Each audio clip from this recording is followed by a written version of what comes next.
नमस्कार, मैं हूं अंकुर। आप देख रहे हैं सत्य हिंदी। एक नजर अब तक की सुर्खियों पर। पीएम मोदी मणिपुर पहुंच चुके हैं। वो इम्फाल से सड़क मार्ग से 65 किलोमीटर की यात्रा तय करने के बाद चुराचांदपुर पहुंच गए हैं। ये मणिपुर दौरे का अहम पड़ाव है, जहां प्रधानमंत्री कई विकास परियोजनाओं की शुरुआत करेंगे और जनसभा को संबोधित करेंगे।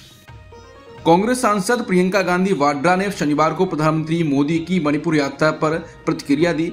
प्रियंका गांधी ने कहा कि वो खुश है कि पीएम मोदी ने 2 साल बाद मणिपुर जाने का फैसला किया, लेकिन साथ ही ये भी कहा कि उन्हें यह कदम पहले ही उठाना चाहिए था। गौरतलब है कि मई 2023 में मणिपुर में हिंसा भड़की थी, जिसमें सैकड़ों लोग मारे गए और हजारों विस्थापित हुए। उस समय से विपक्ष लगातार पीएम मोदी की चुप्पी और उनकी गैर मौजूदगी पर सवाल उठाता रहा है। महाराष्ट्र के छत्रपति संभाजीनगर में शिवसेना यूबीटी के वरिष्ठ नेता संजय राउत ने प्रधानमंत्री मोदी की मणिपुर यात्रा पर तीखा बयान दिया। राउत ने आरोप लगाया कि प्रधानमंत्री जब भी किसी गंभीर मुद्दे से जनता का ध्यान भटकाना चाहते हैं तो ऐसे दौरे करते हैं या बयान देते हैं। वहीं कांग्रेस ने शनिवार को पीएम मोदी की मणिपुर यात्रा को लेकर हमला बोला। कांग्रेस ने इस दौरे को सिर्फ एक पिट स्टॉप बताया और आरोप लगाया कि ये महज एक टोकनिज्म यानी औपचारिकता है। कांग्रेस ने कहा कि पीएम का ये रवैया मणिपुर की जनता का गंभीर अपमान है। पीएम मोदी ने शनिवार को मिजोरम की पहली रेलवे लाइन का उद्घाटन किया और राज्य की पहली राजधानी एक्सप्रेस ट्रेन को हरी झंडी दिखाई। ये ट्रेन आइजोल को दिल्ली से जोड़ेगी। पीएम मोदी ने कहा कि कई चुनौतियों को पार करते हुए ये बैराबी सैरांग रेलवे लाइन अब साकार हो गई है। हमारे इंजीनियरों के कौशल और हमारे कार्यकर्ताओं के जज्बे ने इसे संभव बनाया है। पीएम मोदी ने कहा यह सिर्फ एक रेल संपर्क नहीं है, बल्कि ये बदलाव की जीवन रेखा है। भारत के चुनाव आयोग ने सुप्रीम कोर्ट से साफ कह दिया है कि मतदाता सूची में विशेष संशोधन यानी स्पेशल इंटेंसिव रिवीजन यानी SIR कब और कैसे किया जाए, ये केवल चुनाव आयोग का अधिकार है। आयोग ने कहा कि वो तय करेगा कि मतदाता सूची का संशोधन गहन यानी इंटेंसिव होगा या समरी होगा, और ये फैसला परिस्थितियों पर निर्भर करेगा। चुनाव आयोग ने यह भी कहा यह अधिकार सिर्फ उसके पास है और अदालतें इसमें दखल नहीं दे सकती। Representation of the people act 1950 और रजिस्ट्रेशन ऑफ इलेक्टोरल रूल्स 1960 के प्रावधानों के तहत चुनाव आयोग को यह पूरा अधिकार मिला है कि संशोधन कब और कैसे किया जाए।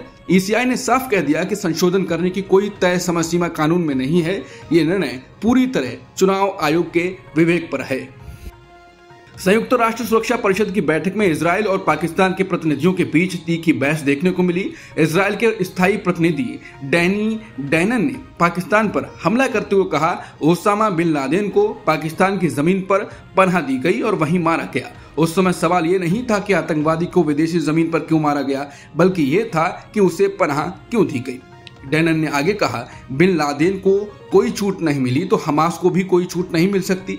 इस पर पाकिस्तान के राजदूत असीम इफ्तिखार अहमद ने कड़ी आपत्ति जताई और इजराइल पर कतर में हमास नेताओं पर हमला करने को गैर कानूनी और अकारण आक्रामकता बताया। उन्होंने आरोप लगाया कि इजराइल लगातार गजा, सीरिया, लेबनान, ईरान और यमन में अंतर्राष्ट्रीय कानून का उल्लंघन कर रहा है। भारत ने शुक्रवार को संयुक्त राष्ट्र महासभा में एक अहम प्रस्ताव के पक्ष में वोट दिया। यह प्रस्ताव फिलिस्तीन मुद्दे के शांतिपूर्ण समाधान और 2 राष्ट्र सिद्धांत यानी 2 स्टेट सॉल्यूशन को लागू करने पर आधारित है। यह प्रस्ताव फ्रांस ने पेश किया था।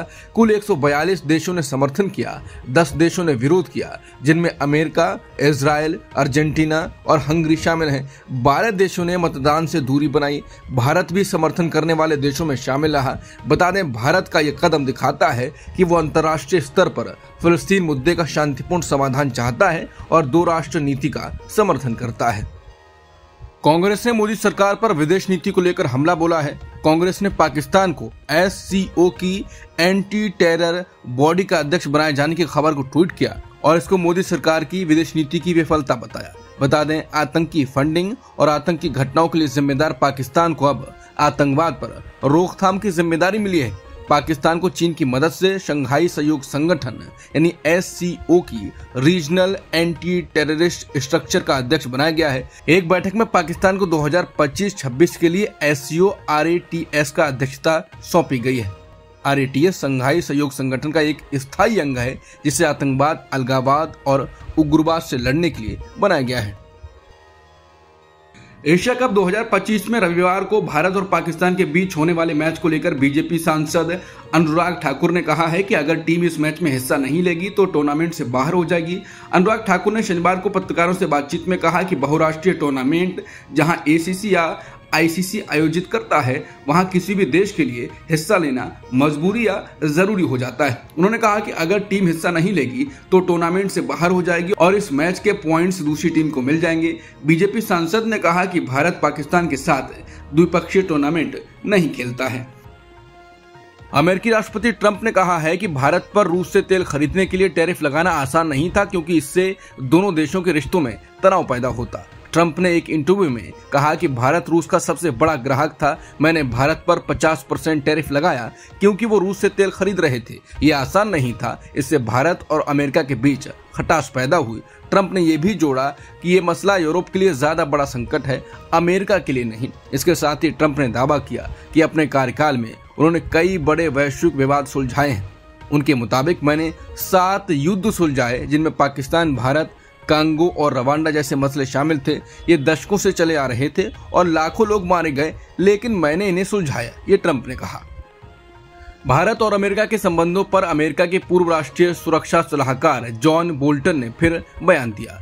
उनका कहना है कि भारत और अमेरिका के बीच बढ़े तनाव का कारण अमेरिकी राष्ट्रपति ट्रंप का अनिश्चित अंदाज है। उन्होंने कहा कि भारत की तरफ कई चिंताएं हैं, लेकिन सबसे बड़ी चिंता पिछले कुछ सालों में भारतीय कंपनियों की रूसी तेल और गैस खरीद पर लगाया गया 25% टैरिफ है। जॉन बोल्टन ने कहा, यह दिखाता है कि ट्रंप कितने अस्थिर हो सकते हैं, क्योंकि उन्होंने रूस को प्रतिबंध तोड़ने पर ना तो कोई टैरिफ लगाया, ना ही चीन पर, जबकि चीन भारत से कहीं ज्यादा बड़ा खरीदार है। इसके अलावा तुर्की, पाकिस्तान और अन्य देश भी खरीदार हैं। उनके मुताबिक भारत और अमेरिका के रिश्ते अब भी पहले जैसे ही हैं। उन्होंने कहा कि मैं कहूंगा कि रिश्ता अब भी वही है। भारत सरकार को ट्रंप को एक बार फिर की स्थिति मानकर उनसे निपटना चाहिए और अपने राष्ट्रीय हित में जो भी कदम उचित लगे उठाने चाहिए।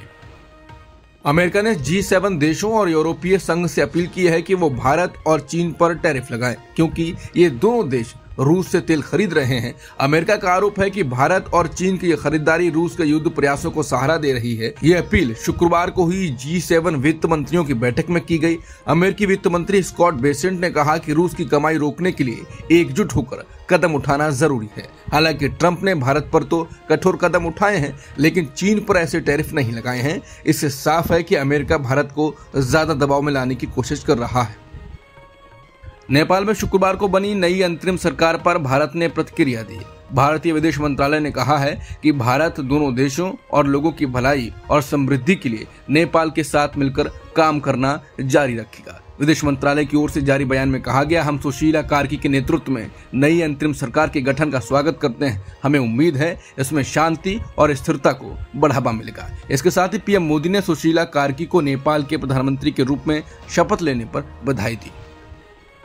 2006 के Mumbai local train blast case में निर्दोष साबित हुए वहीद शेख ने अब 9 करोड़ रुपए मुआवजे की मांग की है। दरअसल वहीद शेख को 2006 में मकोका यानी Maharashtra control of organised crime act के तहत गिरफ्तार किया गया था। इस समय उनकी उम्र सिर्फ 28 साल थी। उन्होंने 9 साल आर्थर रोड जेल में बिताए। 11 सितंबर 2015 को स्पेशल मकोका कोर्ट ने सबूत न मिलने पर उन्हें बरी कर दिया।